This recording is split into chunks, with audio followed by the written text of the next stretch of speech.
तो सवाल यही है कि स्वर्ग का रचयिता कौन, एक या दो? रचयिता तो बाप ही कहा जाता,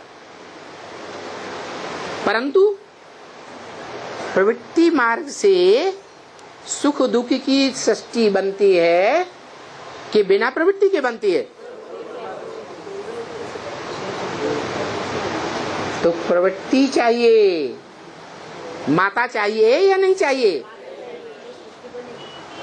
तो वो परम पुरुष, परम पिता को क्या चाहिए? माता चाहिए। तो इस मनुष्य सृष्टि में जो पूरा चक्र लगाने वाली आत्मा है, तीनों कालों का चक्र लगाने वाली, उसको पता है ना कि यही काल चक्र है, यही महाकाल है जो पूरा चक्कर लगा के आता है तीनों कालों का।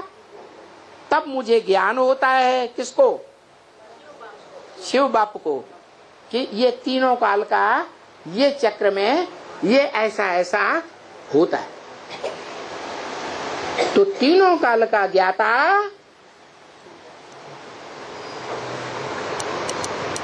महाकाल को जानता है या नहीं जानता? जो महाकाल रुद्र कहा जाता है, जिस रुद्र के द्वारा अविनाशी रुद्र ज्ञान यज्ञ की शुरुआत होती है। कैसा ज्ञान यज्ञ? विनाश नहीं होता।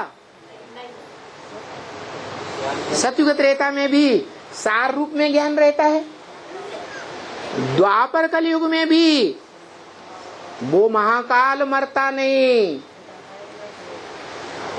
वो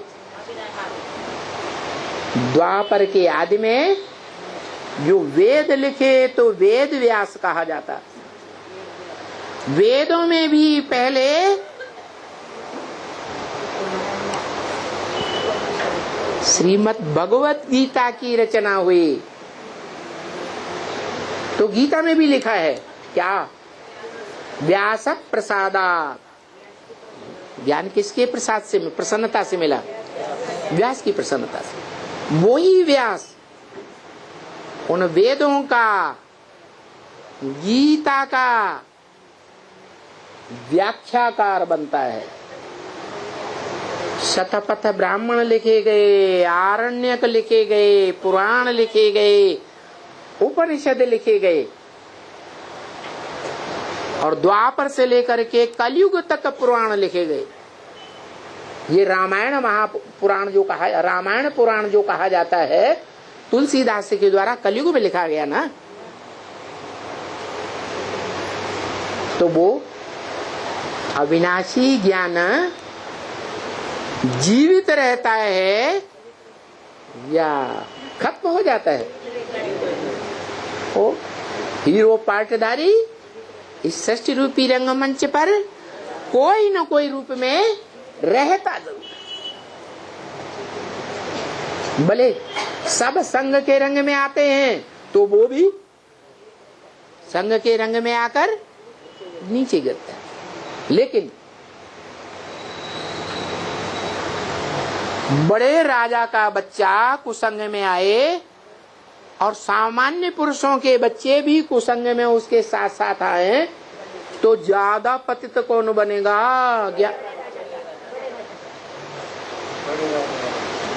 तो वो बड़े से बड़े बाप का बड़ा बच्चा है इस सृष्टि रूपी रंगमंच पर, ऑलराउंड पार्टधारी। इसलिए वो सुप्रीम सोल बाप उस मनुष्य सृष्टि के बाप में प्रवेश करके उसका नामकरण करते हैं। है? परम ब्रह्म को भी फिर सती कहा जा सकता है क्या? जैसे पार्वती को अपन सती कहते, वैसे परम ब्रह्म को भी सती कहते। बीच में बोलना जरूरी है। पार्वती का पूर्व जन्म सती था या वो जन्म सती था? तो पार्वती नाम क्यों दे रहे हो? पार लगाने वाली पूर्व जन्म वाली सती थी या वो है? सती माने सत्व को धारण करने वाली। दुनिया का बड़े से बड़ा सत्व है ज्ञान, नहीं ज्ञान सदृशम पवित्रम ही विद्यते। इस दुनिया में ज्ञान के समान, ईश्वरीय ज्ञान के समान कुछ भी पवित्र नहीं है। तो वो सती की बात है। वो परम ब्रह्म नाम देता है अपना काम निकालने के लिए। बाप जन्म नहीं देगा मनुष्य सृष्टि का, देव आत्माओं का। कौन जन्म देगी? माता जन्म देगी। तो ब्राह्मण सृष्टि पहले है। उस ब्राह्मण सृष्टि में माता का नाम दिया ब्राह्मण सृष्टि रचने के लिए परम ब्रह्म है। तो पुरुष, जैसे ब्रह्मा पुरुष था, नाम दिया ब्रह्मा, तो उसका नाम माता भी है, वो पिता भी है। आदि में भी माता और अंत में भी माता पिता दोनों साथ एक ही शरीर में। जब संपन्न रूप बनता है तो बड़ा रूप माता और बिंदु रूप पिता, उसको कहते हैं शिवलिंग। ओम शांति।